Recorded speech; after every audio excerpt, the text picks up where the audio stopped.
If you are still waiting for a yes, the waiting may already be the answer. That is the truth this episode is about. Not why you care, not whether the bond feels real. Why some relationships keep you emotionally locked in by giving you just enough hope to stop you from leaving, while never giving you enough reality to relax. That is false hope. False hope is not just hope that turns out to be wrong. It is hope that keeps you busy, attached, self-doubting, and emotionally available while the answer stays unfinished. That is what this episode is about. The psychology of waiting for a yes that never fully arrives. If this kind of clarity helps your nervous system settle, subscribe. PsychBond is a daily decoder for psychology, relationships, and avoidant and anxious attachment patterns, so you stop guessing. False hope is one of the most painful things that can happen in relationships because it does not feel like total rejection. It feels like almost. Almost chosen. Almost clear. Almost secure. Almost enough. And almost can keep a person trapped for a very long time because almost still lets the heart bargain. Almost still lets the mind imagine that one more conversation, one more return, one more warm moment, one more shift in tone might finally turn this into something real. That is why waiting for yes can become a whole emotional system instead of a temporary phase. The bond stops being something you are simply in and starts becoming something your mind and body organize around. You watch for signs. You replay conversations. You study messages. You read pauses. You overvalue warmth. You explain distance. You turn little moments into big meaning. You do not just care about the person anymore. You become invested in the next clue. And that is the loop. The loop begins when uncertainty creates distress, and the mind starts looking for ways to reduce that distress without facing the deeper truth. A warm message lowers the fear. A soft conversation lowers the fear. A return after distance lowers the fear. A sign of care lowers the fear. Relief comes in. The body calms for a moment. The bond feels alive again. Then the uncertainty returns. The body activates again. The mind starts looking for the next sign, the next clue, the next explanation, the next proof that the answer is still coming. That is the loop. The person is not only hoping, they are being trained by brief relief. And brief relief is one of the hardest things to walk away from, because it teaches the nervous system that waiting still pays. Not with peace, not with clarity, but with enough comfort to keep the whole system going. This is why false hope becomes so hard to name. From the outside, it can look like loyalty, patience, emotional depth, or the refusal to give up on something that matters. From the inside, it often feels like, I just need one more real conversation. I just need one more chance to see what this really is. I just need a little more time. But a lot of the time is not bringing clarity. Time is extending the loop. The bond stays emotionally alive enough to stop grief from finishing its work, but never becomes solid enough to let trust grow naturally. That middle place is where people lose months and years, not because they do not see anything, because the bond keeps giving them enough to stop them from fully seeing what it means. The first move of false hope is that it shifts your attention away from pattern and toward possibility.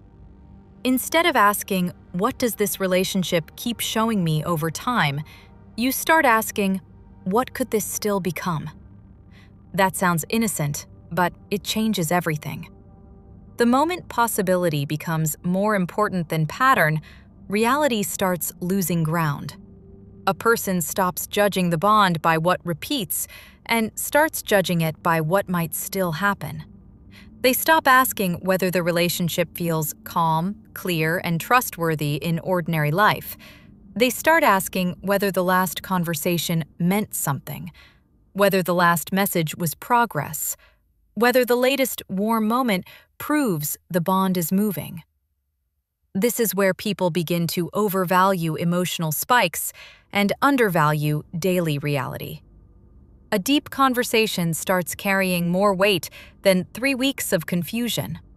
A soft message starts carrying more weight than a repeated lack of follow-through.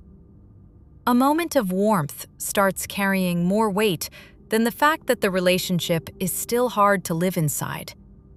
That is what false hope does. It keeps the person emotionally oriented toward the next sign instead of the overall shape of the relationship. The second move of false hope is that it turns emotional meaning into proof. This is especially common when the bond has real chemistry, real tenderness, and real moments of honesty. The person thinks, if it feels this meaningful, it must be going somewhere. If they sound this sincere, it must matter. If we can talk like this, there must be something real underneath all the confusion. And maybe there is something real. That is the painful part. The feeling may be real. The care may be real. The bond may matter deeply. But real feeling is not the same as real direction.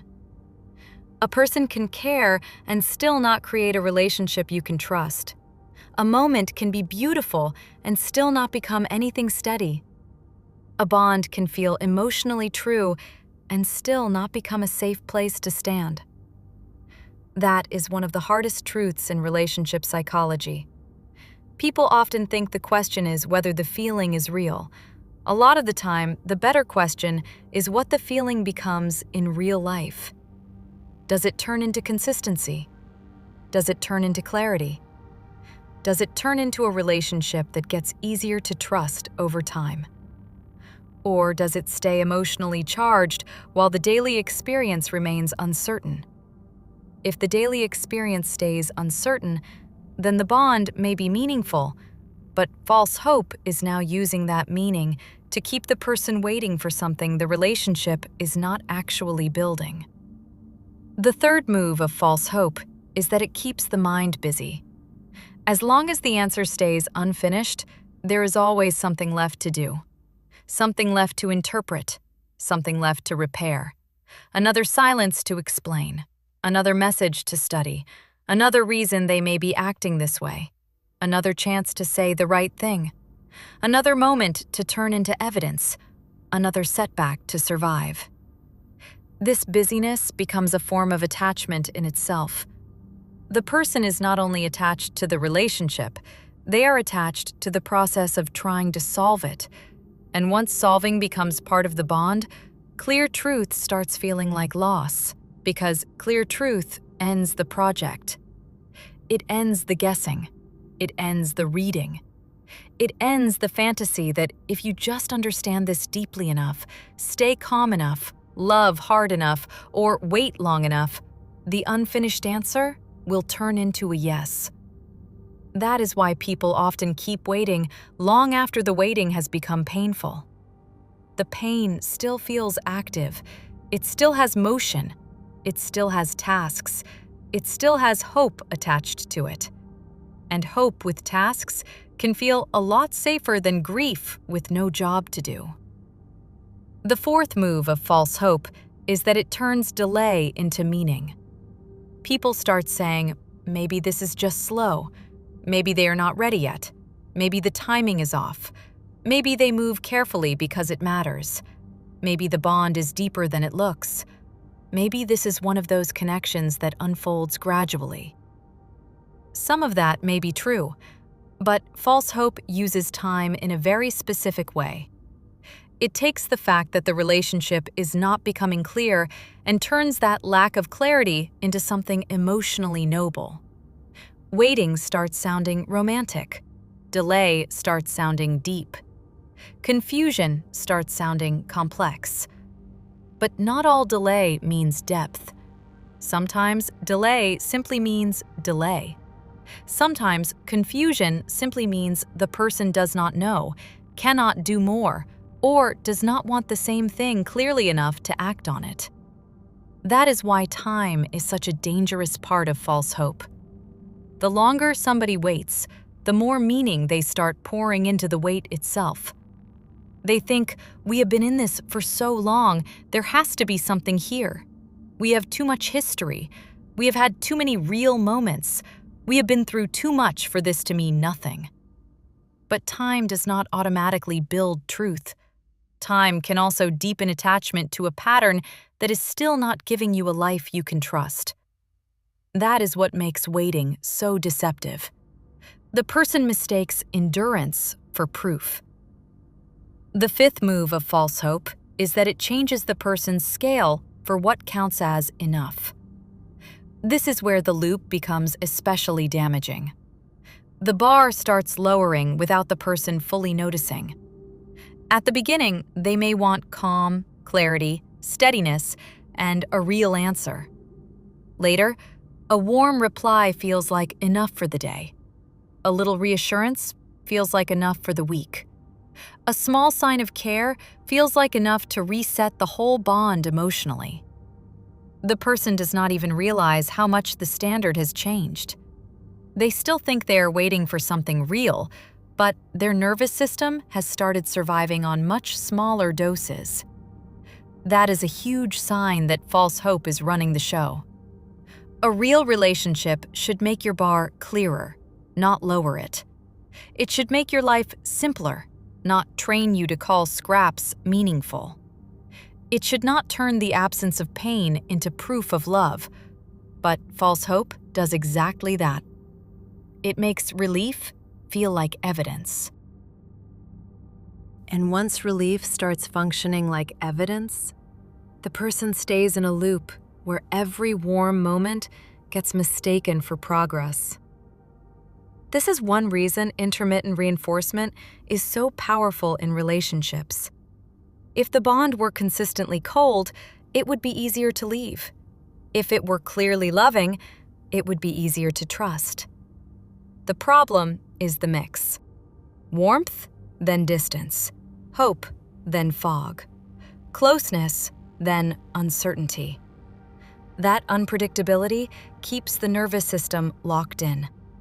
The person does not know when the next warm moment will come, so they keep waiting, watching, and overvaluing it when it arrives. In plain language, the relationship becomes hard to leave because it keeps paying out just enough to stop reality from landing all the way. Another thing false hope does is make people confuse relief with love. This matters a lot. When the other person comes back warm after a stretch of distance, the body softens. When a hard silence ends, there is a rush. When a confusing situation finally gives a little comfort, the person feels calmer. And because the relief is so strong, they start assigning huge emotional meaning to it. They think this must be important, this must be love, this must be destiny. But often what they are feeling is not secure love. It is the temporary end of distress. That distinction matters. Real love becomes easier to live inside over time. False hope gives you momentary relief and then puts you back in the same unstable pattern. So the question is, not only did that moment feel good, the question is, what happens after the good moment?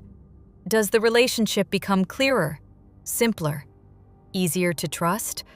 Or does the same uncertainty come back and ask for more patience again? The sixth move of false hope is that it keeps people focused on the other person's possible reasons instead of the actual effect on their life. This is where relationship psychology overlaps strongly with attachment patterns, but the pattern is broader than attachment. A person can spend months or years trying to understand why the other person is mixed, hesitant, slow, guarded, wounded, overwhelmed, scared of closeness, scared of loss, or emotionally inconsistent. Some of those explanations may be accurate. The problem is not whether those explanations are true. The problem is whether focusing on them keeps you disconnected from what the relationship is doing to you.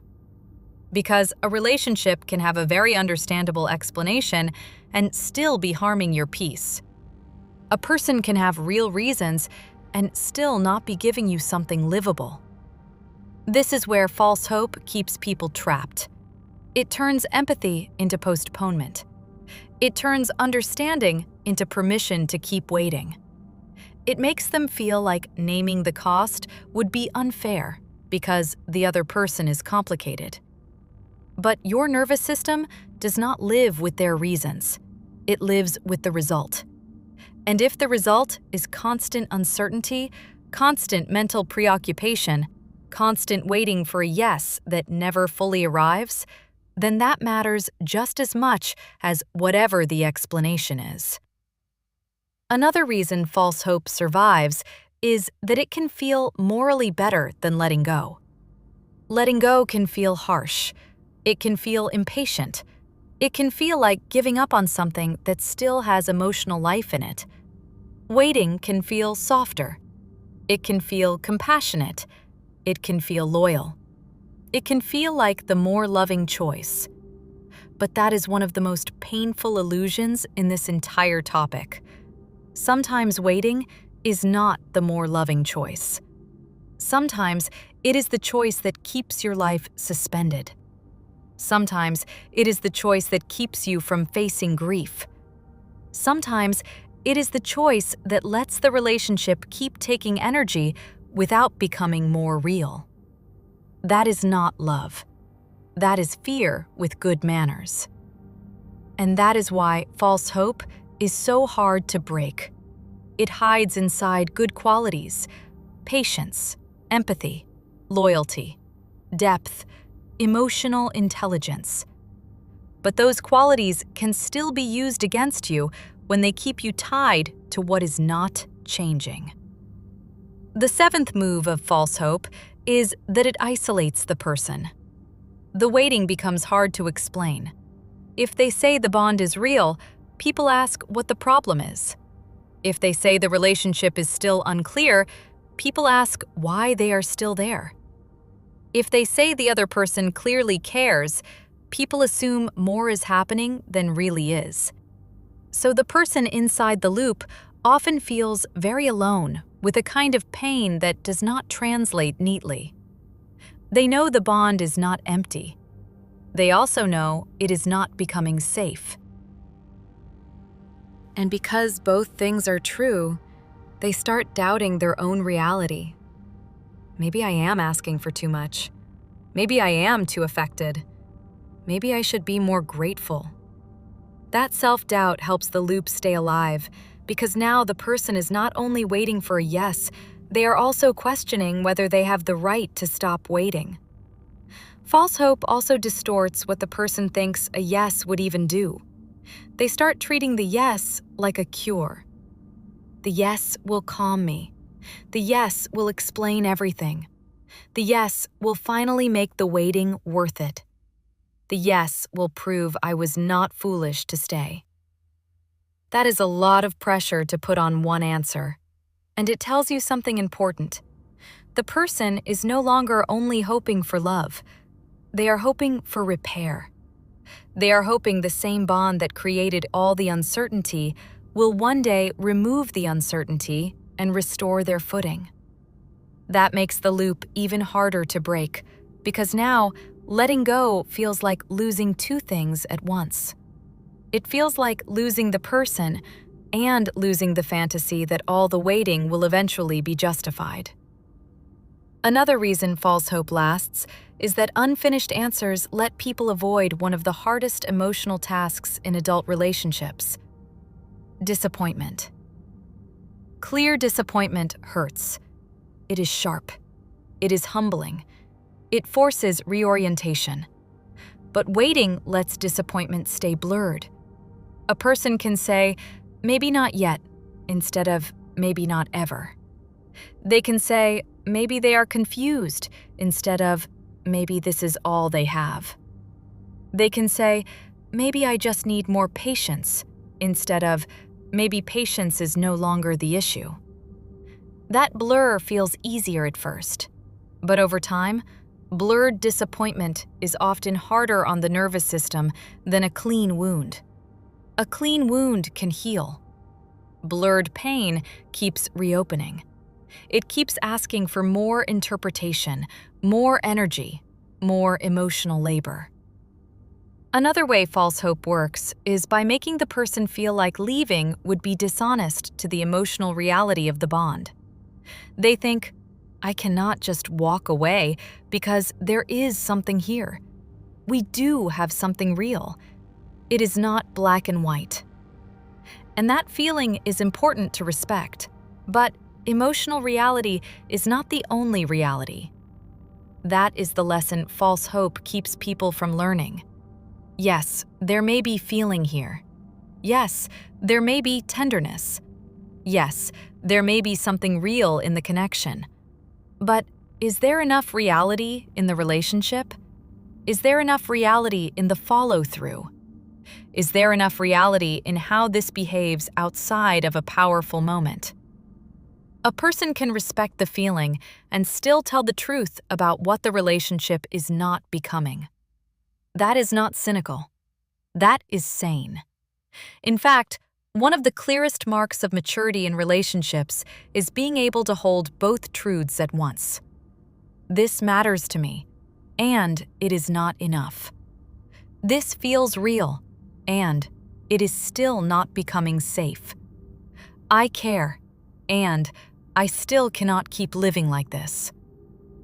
False hope hates those sentences, because those sentences close the gap between emotional truth and practical truth. They stop letting the feeling do all the work of keeping the bond alive. The last piece here is that false hope often survives by making people forget their own timeline. They stop asking how long they can realistically live like this. They become so focused on the next sign that they stop measuring the cumulative cost. But the cumulative cost is everything. It is the slow wearing down of trust in yourself, the slow lowering of standards, the slow habit of checking, waiting, hoping, excusing, bargaining, and postponing. The slow belief that maybe love is supposed to feel like this much work before it becomes safe. That is why the most useful question is not only, what does the next sign mean?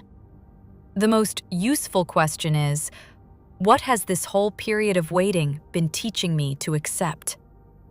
If the answer is more uncertainty, more self-doubt, more emotional labor, more suspension, then the loop is already telling you something. It is telling you that waiting is no longer neutral. It is costing you your life in small installments. There is another useful way to test false hope. Ask yourself what a real yes would look like here. Not in fantasy, in behavior. A real yes would reduce guesswork. A real yes would not need this much decoding. A real yes would make it easier to know where you stand instead of harder. A real yes would not require constant emotional archaeology just to figure out whether the connection is alive. A real yes would create more plainness over time, more directness, more follow-through, more ordinary peace. It would not leave you living off scattered signs and dramatic interpretation. This matters because a lot of people wait for a yes without ever defining what they believe a yes should actually change. They treat the answer like an emotional event instead of a real shift in daily life. But a yes is not only a sentence, it is a pattern. It shows up in how often you have to guess. It shows up in whether your body relaxes or stays on alert. It shows up in whether you can tell the truth without fearing that honesty will make the whole bond wobble. Once you understand that, false hope gets easier to spot. Because then you stop asking only whether they said something beautiful. You start asking whether the relationship is becoming easier to live inside in ordinary time. Another painful truth is that some people keep waiting because they think the wait itself proves the love. They think, if I can hold on this long, if I can stay through this much uncertainty, then what I feel must be important. But endurance is not the same as wisdom. You can endure something that is draining you. You can stay loyal to a bond that is not growing in the way your life needs. You can keep showing up for a story that keeps postponing your peace. That is why the waiting has to be judged by effect, not only by feeling. Is it making you clearer or more tangled? More steady or more dependent on crumbs? More rooted in reality or more lost in interpretation? Those answers matter more than the romance of what the wait seems to say about your heart. And once you see that, the psychology of false hope becomes much less romantic. It stops looking like devotion. It starts looking like a system that keeps hope alive by taking peace away. That is the direct truth. Not all hope is wise.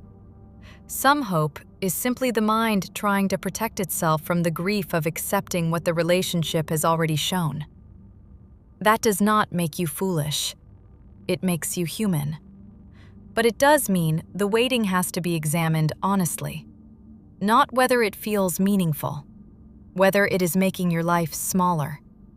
Smaller in your voice, smaller in your standards, smaller in your honesty, smaller in your peace. If waiting for a yes keeps training you to live on less, then waiting is not neutral. It is shaping you. One of the most important shifts in this whole topic is when the question stops being, "How do I get my yes?" and becomes, "What is this waiting doing to me?" Because that is where the loop starts to break. When the focus moves away from their potential answer and back to your actual condition. More peace or more tension. More trust or more guessing. More honesty or more bargaining. More life or more postponement. That is where people start getting their footing back. Not by proving the other person never cared. Not by flattening the bond into something empty. By telling the truth about what waiting has cost. That cost matters. It matters if the bond keeps your nervous system busy and your life on hold. It matters if you are still organizing your inner world around signs instead of reality. It matters if you are still giving emotional meaning more authority than repeated evidence. Waiting for a yes feels noble when you are inside it. But a lot of the time, it is just a softer word for staying inside unfinished pain. And if the relationship keeps giving you enough hope to stop you from leaving, while never giving you enough reality to let you rest, then the wait may already be the answer. That is the brutal truth. And it is also the one that starts setting people free. Welcome to PsychBond. You're safe here.